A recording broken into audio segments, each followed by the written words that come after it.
This evening is Union Minister Mrs. Smriti Irani. Thank you very much for joining me here on Times Now, Ms. Smriti Irani. Lot of buzz doing the rounds with the Prime Minister at the White House last evening, US time, and then again heading today towards the White House, the congressional address coming up. How do you see so far, what does this visit of the Prime Minister to Washington, D.C. actually symbolize as far as India in the global world is concerned? I think that what India today has attained is a position that was well documented, I think, deliberated and well positioned yesterday on the International Day of Yoga. Over 130 countries coming together at the UN headquarters to partake in yoga itself not only created a record but was a sign when Prime Minister Modi says that we believe not only in Vikas but also our Virasat. Insofar as the bilateral relations with the United States of America, there has to be an understanding of how deep this relationship is. Currently, there are over 14 locations in the US where Indian pharmaceutical companies are operating and manufacturing. Insofar as ISRO and its relationship with NASA goes, on the commercial front, India has launched over 200 satellites in collaboration from the US. When you look at the Indian diaspora, over 4 million Indians make this diaspora, which is one of the strongest socio-political diasporas in the United States. 20% of students who go and study overseas are currently studying in the United States of America. So our cooperation, our relationship is not limited to, let's say, a strategic defense cooperation or defense-based dialogue or a security-based dialogue. It is a relationship that enriches conversations around AI, around semiconductors, around biotechnology. It also envelops in its wake issues such as quantum physics and quantum computing. So I think that the world over now, the conversation is, if you envision a future which is bedecked with technology, you have to partner with India. India cannot be ignored. I think the conversation the world over is that if you look at India's performance during COVID, not only did we ensure that we manufactured the vaccine for ourselves, delivering over 2 billion doses to our own citizens, but we also supported over 160 countries. If you look at India's position even as in the G20 presidency, you see we want African nations to be a part of the dialogue. If you look at how India positioned itself between the US and Ukraine war, where things came to a standstill only so that over 20,000 Indians could be evacuated, but we also use it as an opportunity to help serve and secure other nationalities. I think India has come a long way. The invitation in itself is a significant example of how now the world perceives India, let alone the United States of America. Well, Ms. Smriti Irani, you tweeted about Elon Musk's praise of India. Quite a contrast, is it not, to what the opposition's poster boy Jack Dorsey had said in the past? I think I would refrain from giving a very elaborate response to what Twitter was pre-Elon Musk. There has been many a conversation around concerns regarding accounts that help support the child trafficking and child pornography on Twitter. I have in the past been a part of conversations where I have put forth my concern as a citizen on these issues. That being said, I think that Elon Musk's praise of Prime Minister Modi is not just a fanboy moment. This is a very astute investor who knows that the future would be incomplete if you don't partner with India.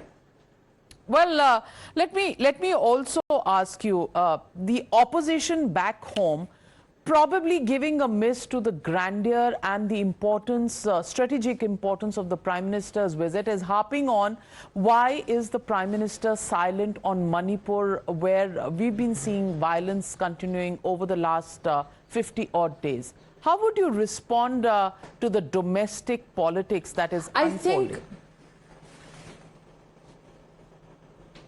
The opposition is well within its rights to place on record any statement that they deem fit that will serve their politics best. One needs to consider the fact that Prime Minister Modi goes today as not an emissary of the Bharatiya Janata Party, but he goes as a representative of 1.4 billion Indians, and he goes there with the hope, with the resolve of creating new economic opportunities for our countrymen and women. I also believe that somewhere the opposition, and especially particularly the Congress party, would like to deny Prime Minister Modi the respect that he has garnered on the world stage. That it cannot be denied that, be it President Trump or President Biden, India has consistently displayed through its administrative performance, especially when the back of the world was to the wall during the pandemic, how we are not only resilient, but we are also reform oriented. The fact that companies the world over spoke about investment opportunities in India if archaic laws can be revoked is an issue that was taken up by the Prime Minister day one of his office as Pradhan Sevak. Over 1,500 archaic laws have been revoked. The fact that industry, both domestic and international, when they looked at investment opportunities which result in job opportunities for our citizens, spoke about the compliance burden today. They regale in the fact that over 35,000 compliances have been revoked, reduced, so that India becomes an investor-friendly destination. So while Prime Minister Modi has created domestic opportunity vis-a-vis programs such as Mudra Yojana, giving 40 crore loans to citizens, of which 27 crore loans given to women, 8 crore loans given to new enterprises, 40,000 crore rupees spent under Stand Up India, wherein 1 crore loan per district for one female enterprise, one enterprise from the SC community, one enterprise from the ST community. While Prime Minister Modi has ensured that the banking system, which was inundated with NPAs and crises and corruption scandals, today is a system that has been streamlined, so much so that even our banking system and our RBI governor is getting felicitated across the world. I think much has been done since the Congress was in power. So it is but natural for the Congress to be very flustered about India's growing prominence on the world stage, especially financially. Ms. Smriti Irani, you participated in the International Day of Yoga celebrations while the Prime Minister was at the UN headquarters, setting records by practicing yoga with 180 nationalities there, also putting the stamp of India on the tradition and practice, the Indic tradition and practice that has now been embraced globally. At the same time, we saw the opposition taking pot shots, especially the Congress party, which put out a meme of Mitrasan, Kamrasan, Maunasan, and also tweeting a picture of Pandit Nehru, the first Prime Minister of India, who also was in a yoga asan, clearly trying to say that he also propagated yoga. How would you respond to this petty politics? I think that it is too childish to bear a very adult response. I also feel that by projecting that the last great thing about the Congress party was Pandit Nehru is the Congress's way of saying everybody else who followed thereafter was of absolutely no political value to them. So instead of getting involved in a childish skirmish, one would only say that this debate entails that we give respect to the Indo-US bilateral relations, which are now being not only deliberated and debated on your channel, but which are also a very essential part of a growing, resilient economy such as India. Today, when you talk about yoga as an issue of lifestyle, and I must here say that 40% of generic pharmaceutical formulations in the US emanate from India. So when we look at yoga, when we look at Ayurveda, it is also a new economic aspect that is coming into, I think, conversations far and wide. Today, if you look at care economy, the International Labour Organization says that we will have close to 300 million new jobs only in care economy services the world over. And as a woman, I'm happier still because dominant of these jobs and services will be occupied by women. So I think instead of getting into a childish skirmish and putting myself to the level of the erstwhile Congress president, what this conversation entails is a conversation around, let's say, the Mars mission, how frugal we were with our technology and yet successful, how we opened up new opportunities, not only, like I said, 200 satellite launches from the US is not a small number, but also our opening up space systems for more collaboration within our neighborhood speaks volumes about India's not only capacity to achieve, but also stay humble in that achievement. Well, Smriti Irani, the Prime Minister is going to address a joint session of the US Congress. How do you see this, only the first Yes. Indian Prime Minister to do this twice, and you know, following the footsteps of the greats like Churchill, Winston Churchill and Nelson Mandela?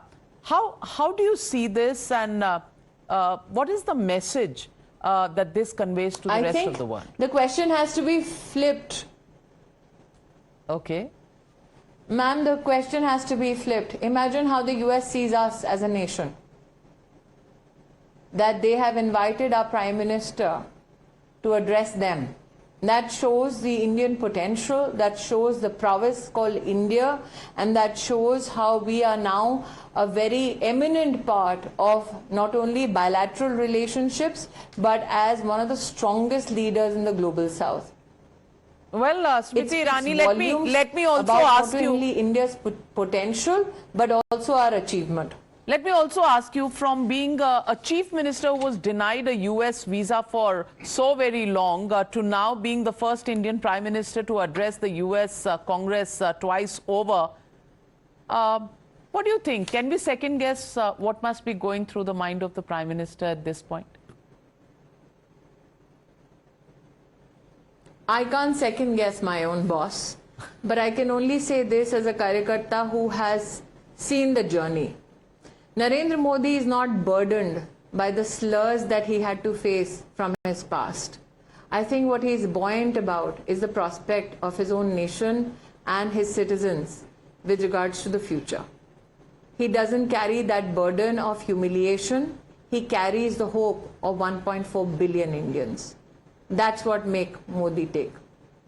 Well, just before I let you go, there is another Congress that is happening right here in India, in Patna, and all the opposition leaders are joining hands tomorrow for a united opposition front that is in the makings. Any prophecies on how you see that attempt?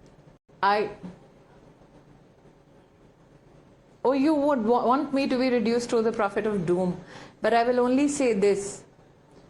This is the moment for India.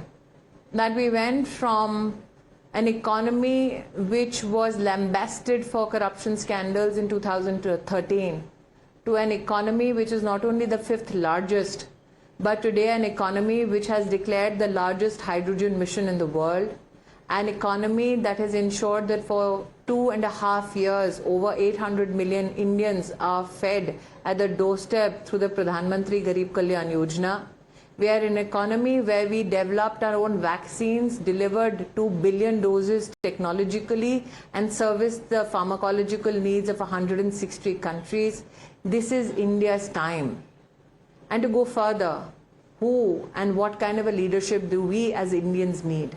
Do we need a leader who is, at a given opportunity, investing his time in a chara ghotala? Do we need a leader who cannot manage to build a bridge and 1,750 crores wash away at the blink of an eye? Do we need a leader who, in her state, when every time there's a call for election, it results in rapes of hundreds of women and slayings of hundreds of young men?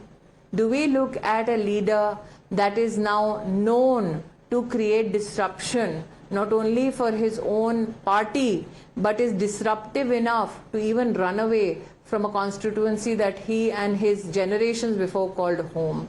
So we don't need runaway leaders, we don't need corrupt leaders, we need a man on a mission and a man with a vision, and that man's name is Narendra Modi. So as a citizen, I am extremely hopeful and confident that 2024, India's hopes will not be dashed. We will rise further yet as a stronger and a more resilient economy which believes in inclusive growth. Well, on that note, thank you very much, Ms. Smriti Irani, for joining me here on Times Now in the run-up to the Prime Minister's address today. While we are at Patna, Yes, go on. if you can just get them to answer 2 questions. Okay. And what are those? What do they think of the bridge that was washed away? Okay. And why do they think they shall be not washed out in 24? Well, we'll pose those questions. The first one, we've asked them several times so far, awaiting a cogent and logical answer. The second one, of course, is a question that will be asked many, many times to the opposition leaders gathering in Patna tomorrow. But thank you very much, Ms. Smriti Irani, for joining me here on Times Now. Thank you.